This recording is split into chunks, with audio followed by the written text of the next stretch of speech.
জেফি স্টিনের যে হিস্ট্রিগুলো দেখলাম, এগুলা দেখার পরে আর মানে কিছু বলার কোনো ভাষা নেই যে পশ্চিমারা কতটা নিকৃষ্ট। তারা এতটাই নিকৃষ্ট, যারা আমাদেরকে সভ্যতা শিখায় তারা এতটাই নিকৃষ্ট। সভ্যতা শেখানোর ফলে তারা নিজেদেরই সভ্যতা ঠিক নেই। যারা 14 বছরের 17 বছরের বাচ্চাদের করে যৌন নিপীড়ন করে, তারা শয়তান তো একটা লিমিট থাকে, তারা শয়তানের ঊর্ধ্বে, যে একটা মানুষ কতটা নিকৃষ্ট হইলে পারে, যৌন নিপীড়ন করতে পারে, তাও একটা 14 বছরের বাচ্চা এবং 17 বছরের বাচ্চাদের, 17, 14, 15, যেখানে 2 লক্ষের মতো ছবি এবং 2000-এর মতো ভিডিও।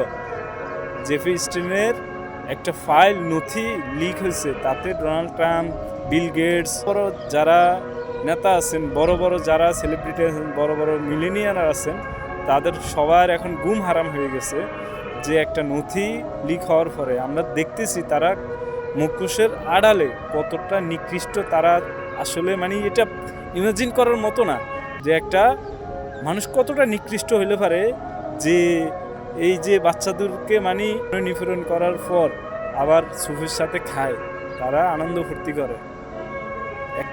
একটাবার চিন্তা করছেন তারা কতটা নিকৃষ্ট, এতটাই নিকৃষ্ট। তাদের থেকে মানে আপনি কি আশা করবেন? যেখানে বড় বড় নেতা, বড় বড় ডোনাল্ড ট্রাম্প, বিল গেটস, তারপরে হচ্ছে ইলন মাস্ক, এদের মতো বড় বড়